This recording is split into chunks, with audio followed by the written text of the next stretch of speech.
कितनी आयु में सामने बनाया था? 7। राइट। तो भगवान बुद्ध ने राहुल को क्यों सामने बनाया? क्योंकि यशोधरा ने कहा था कि तुम्हारे पिताजी आए वाले, वो उनसे वारसा ले लो। ओके, यानी कि वारसा, क्या बोला आपने? वारसागत, यानी वंश, वारस और वारसता। क्या बोला मैंने? वंश, वारस। तो आप किससे वंशज हो? बाबा साहब के, भगवान बुद्ध के? भगवान बुद्ध के है क्या नहीं? एक बाबा साहब ने बोला कि हम बौद्ध थे। कौन थे? तो हम किसके वंश हैं? भगवान बुद्ध के वंशज है क्या नहीं? तो भगवान बुद्ध ने अपने बच्चे को, राहुल को सामने बनाया था ना, तो आज हम भी सामने। कितनी आयु में? तेरी आयु कितनी है? 10। तेरी जो भी हो बोल। आयु जो भी हो। तो आप लोग ने इस आयु में सामने समझ। तो भगवान बुद्ध ने अपने राहुल को भी 7 आयु में आयु, बराबर। तो ने पहले बोला रहा, असेवना च बालानां पंडिता न च सेवना पूजा च पूजनीयानम एतम मंगलम। मैंने क्या बोला? महामंगल पहली गाथा है। क्या है?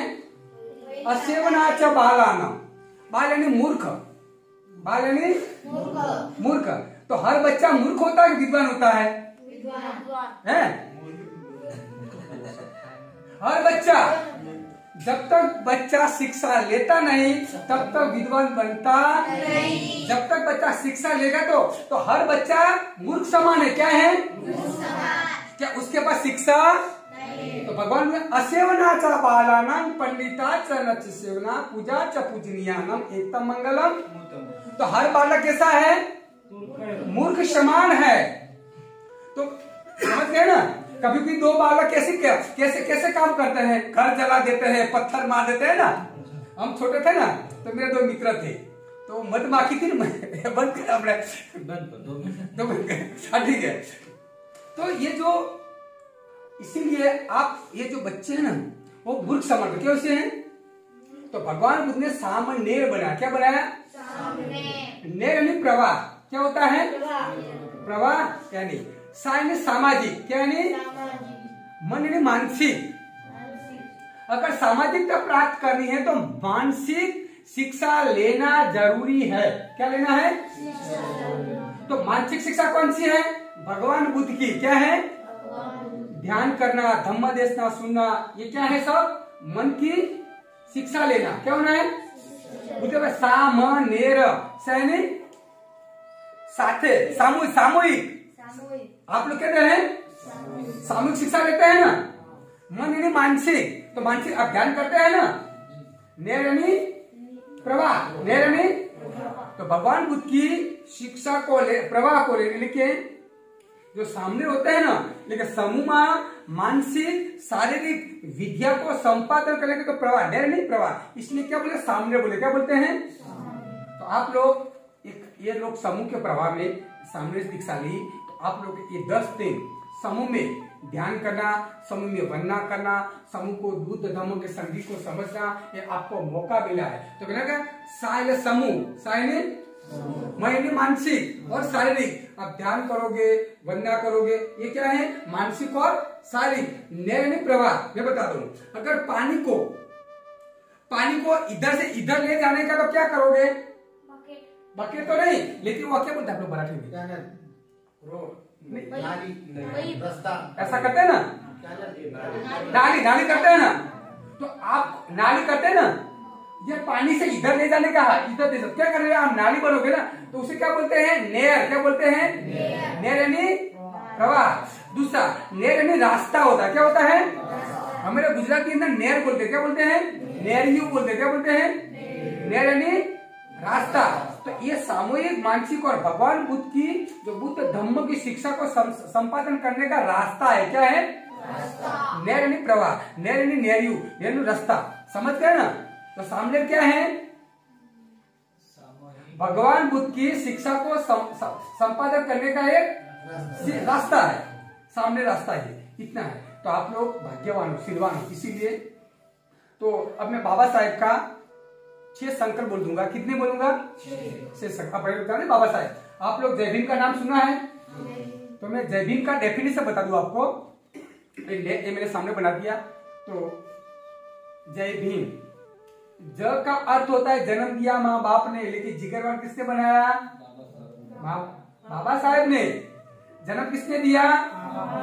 लेकिन जिगरवान किसने बनाया? बाबा साहेब ने। जिसने बाबा साहब ने शिक्षा पढ़ी वो अमीर हुआ का गरीब हुआ? वो शिक्षित हुआ का संस्कारी हुआ? हुआ का नहीं हुआ ना? तो ये ज का अर्थ हुआ भले जन्म दिया माँ बाप ने, लेकिन जिगरवान किसने बनाया? बाबा साहब ने, भगवान बुद्ध ने। पीछे यह आता है हम यथाशक्तिवान थे। कौन थे? लेकिन सर्वशक्तिवान किसने बनाया? बाबा साहब ने, जय भीम ने। आज हम डॉक्टर बने ना, आज संपत्तिवान बने कि नहीं बने? अब मिनिस्टर बने, किसकी देन है? समझ गए? तो हम कौन से थे? यथाशक्तिवान थे। कैसे थे? देते, लेकिन हम लोगों को देते हैं ना। तो हम यथाशक्तिवान थे, लेकिन सर्वशक्तिवान किसने बनाया? बाबा साहेब ने, जय भीम ने। बना कि नहीं बना? फिर बी, जय भी हम भीतर से हम हार गए थे। क्या थे? हार गए थे ना। मुझसे नहीं होगा ऐसा बोलते थे ना। लेकिन हम भीतर से मक्कम रहे। आपने 10 दिन का संकल्प किया क्या नहीं किया? मैं 10 दिन तक भगवान बुद्ध की शिक्षा का लूंगा और अच्छा जीवन। तो भीतर से हम हार गए थे नहीं हार गए थे, लेकिन भीतर से मक्कम रहा किसने सिखाया? बाबा साहेब ने, जय भीम ने और भगवान बुद्ध ने। लास्ट में आता है म। क्या होता है? मन तो सभी के पास है, किसके पास नहीं है? लेकिन मन से खुद को सुधारना किसने सिखाया? बाबा साहेब थे। और मन से समाज की सेवा करना किसने सिखाया? बाबा साहेब ने, भगवान बुद्ध ने। उसे बोलते हैं जय भीम। समझ गए? जय भीम की क्या है डेफिनेशन? क्या है जय भीम? क्या है? जय भीम हमारा जीवन है। जय भीम हमारा जीवन का उद्देश्य है। जय भीम हमारा का नया लक्ष्य है। समझ गए? और बाबा साहेब का 6 संकल्प। कितने? तो पहला संकल्प, बाबा साहब ने जीवन का अंत तक पढ़ाई की कि नहीं की? कि नहीं की? तो आप लोगों को भी जीवन के अंत तक पढ़ाई करनी चाहिए कि नहीं चाहिए?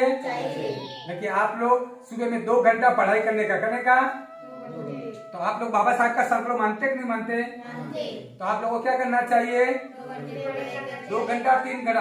तो बाबा साहब का पहला संकल्प था मैं जीवन के अंत बाबा साहब पढ़ाई की। तो आप लोग बाबा साहब को मानते हैं तो आपको हर दिन कितनी पढ़ाई करनी है? जहां भी टाइम मिला पढ़ लो।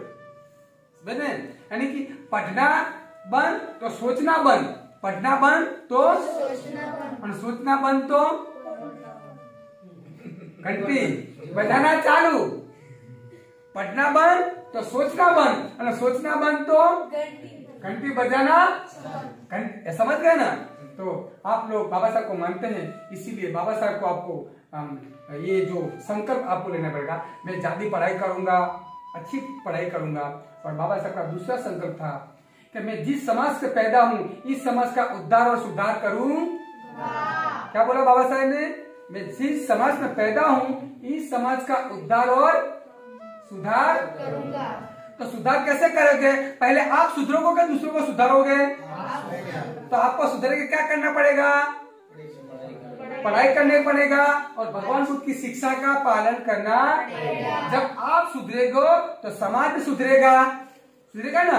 तो आप लोग पुण्यशाली हो तो आप लोग 10 दिन के लिए ये शामिल में आए और अपने जीवन को सुधारने के लिए आइए। बाबा साहब का तीसरा संकल्प था मैं कभी भी सरकारी नौकरी करूंगा नहीं। क्या नहीं करूंगा? तो बाबा साहब में कितनी डिग्रियां थी? 32 डिग्री थी। कितनी थी? 32। और कितनी भाषा जानते थे? 9 भाषा जानते थे। देखो बाबा साहब के 32 डिग्री और 9 भाषा, फिर भी बाबा साहब ने पगार गिना? नौकरी की? क्यों नहीं की? अगर मैं पगार गिनूंगा, मैं नौकरी करूंगा तो मेरा समाज की प्रगति नहीं होगी। अगर बाबा साहब ने पगार लिया होता तो आज हमारी प्रगति। तो बाबा साहब ने अपने बच्चों को भी अच्छी पढ़ाई करने दिया नहीं ना, सम्मान नहीं दिया। अपनी पत्नी को भी अच्छा रखा। क्यों? तो बाबा साहब ने ये पगार नहीं किया। तो आप लोग बड़े हो गए तो क्या बनोगे? नौकरी करोगे ना। तो नौकरी को तो पगार आएगा।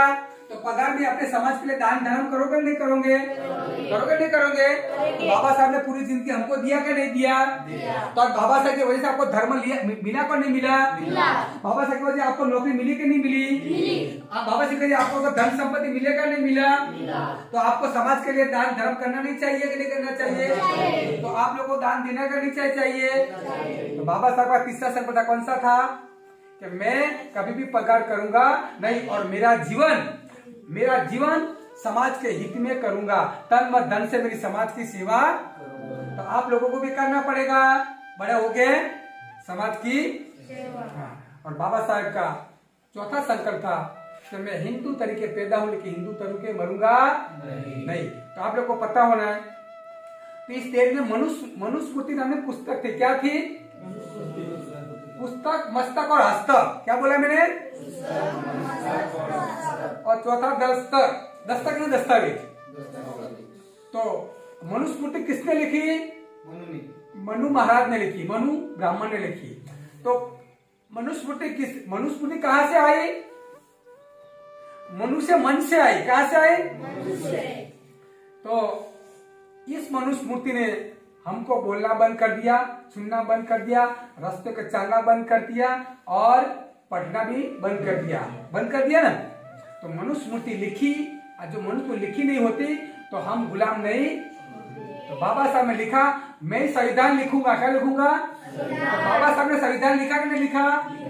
उसे बोलते हैं भीम स्मृति। बोले क्या बोलते हैं? एक मनुस्मृति, दूसरी भीम स्मृति। तो भीम स्मृति कहाँ से निकली? बाबा साहब से। तो बाबा साहब से मन से लिखी तो हमारा उद्धार हुआ क्या नहीं हुआ? उद्धार क्या नहीं हुआ ना? तो बाबा साहब ने लिखा आप लोग चौथी कैटेगरी में आते हैं तो आप लोगों को बौद्ध धर्म की दीक्षा लेनी चाहिए। जब आप दीक्षा लेंगे तो आप बौद्ध धर्म की शिक्षा लोगे। जब आप बुद्ध धर्म की शिक्षा लोगे तो आपका बुद्ध धर्म का आदर्श अपनाओगे। जब आप बौद्ध धर्म का आदर्श अपनाओगे तो आपका आदत बदलेगी। जब आपकी आदत बदलेगी तो आपका जीवन बदलेगा। राइट। और बाबा साहब का पांचवा संकल्प आप लोग पता है, मैं ज्यादा बोल गया है लेकिन आधा घंटा बोलना चाहिए। तो बाबा साहब ने संविधान लिखा नहीं लिखा ना, लेकिन एक बिल पास नहीं हुआ। क्या हुआ? हिंदू कोड बिल नहीं हुआ। तो बाबा साहब ने सोचा मैंने संविधान लिखा। क्या लिखा? मेरा बिल है। बिल किसने लिखा था? हिंदू बिल बाबा साहब ने लिखा था। संविधान किसने लिखा? हिंदू बिल किसने लिखा? बाबा साहब की संविधान में उपस्थित थी। क्या थी? फिर भी हिंदू कोड बिल पास नहीं हुआ और बाबा साहब ने रिजाइन दे दिया। क्या दे दिया? तो आजाद भारत का पहला रिजाइन देने वाला कौन नेता था? किसके लिए दिए रिजाइन दिया? महिलाओं के लिए। हिंदू बोर्ड के पास नहीं हुआ। अगर महिलाओं को सुरक्षा और संपत्ति का अधिकार नहीं है तो मेरा बिल का कोई महत्व नहीं है, मेरा संसद में जाने का कोई अधिकार नहीं है और मेरा संविधान का कोई महत्व नहीं। और बाबा साहब ने महिलाओं को लिए अपने महिलाओं के हित के लिए बाबा साहब ने संसद सत्ता और छोड़ दिया। छोटे नहीं सर, ये बाबा साहब कौन सा संकल्प था? पांचवा संकल्प था कि नहीं था? लेकिन बाबा साहब ने बोला इसीलिए धार्मिक सत्ता होनी जरूरी। क्या होनी है? जब तक धार्मिक सत्ता आएगी तब तक राजकीय सत्ता अच्छी होगी। क्या होगी? जब धार्मिक लोग नहीं है तो राजकीय सत्ता अच्छी होने वाली। धार्मिक यानी सत्ता वाले लोग, धार्मिक यानी निष्ठावान नीतिवान लोग। जब नीतिवान लोग इस संसद में जाएगा तब तक मेरा संविधान का पालन होगा। जब नीतिवान लोग संसद में जाएंगे तब मेरा संविधान का सच्चा होगा। इसलिए बाबा साहब ने धर्मांतर कर दिया क्योंकि हमें अच्छे लोग चाहिए। इसीलिए बाबा साहब ने। और छठा संकल्प था अगर मैं बच्चा तो मैं बौद्ध धर्म का प्रचार करूंगा। क्या करूंगा? तो बौद्ध धर्म ये सर्वव्यापी है। क्या है? सर्वग्राही है। क्या है? और विश्वव्यापी है। क्या है? तो आप लोग किसके सदस्य हैं? बुद्ध के। लेकिन विश्व समुदाय के हैं। कितने हैं?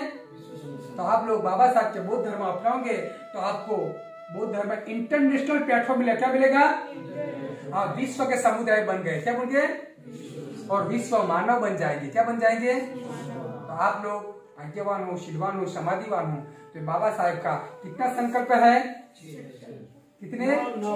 6 संकल्प। कितने संकल्प? 9। कौन ना बोलता है? ये संकल्प आपको याद करना। जब तक याद करोगे तब तक आपका जीवन उतरेगा। और भारत को बोधमय करो। जब भारत को बोधमय करना है तो बाबा साहब का संकल्प पूर्ण करना। तो आप बाबा साहब का संकल्प पूर्ण करोगे नहीं करोगे? पक्का? तो मैंने क्या बोला? बाबा साहब का कितने संकल्प थे? 6। तो 3 दिन का आपको याद करना पड़ेगा कि नहीं करेगा? और इसलिए इस 10 के 10 दिन के लिए अब बाबा साहब को पढ़ो, भगवान बुद्ध को पढ़ो। मैंने बोला था पुस्तक मस्तक और दस्तावेज। पुस्तक मस्तक हस्तक और दस्तक यानी दस्तावेज। और दूसरा बोला मित्र चित्र और चरित्र। ये जो 3 पार्ट है आपको बोला, मैं कल बताऊंगा। मैत्री करुणा मुदिता। तो आप लोग ज्यादा नहीं बोलना चाहिए कि समय की मांग है, तो आप लोग हिल रहे हैं ज्यादा ताकि आपका माइंड ऊपर जाता है ना, इसीलिए आधा घंटा बोलना ठीक है, ताकि आपको भी अच्छा लगे और आपके माइंड में जाए। क्या नहीं? क्या जाए? और अच्छे से उतरे। अब ज्यादा खाओगे तो क्या करोगे? अच्छा पता हो जाएगा ना? ज्यादा खाओगे तो क्या हो जाएगा? और ज्यादा सुनोगे तो ऊपर से जाएगा। तो इसीलिए आप साधुवान मंगल आपका बाबा साहब का संगात करो। साधु साधु।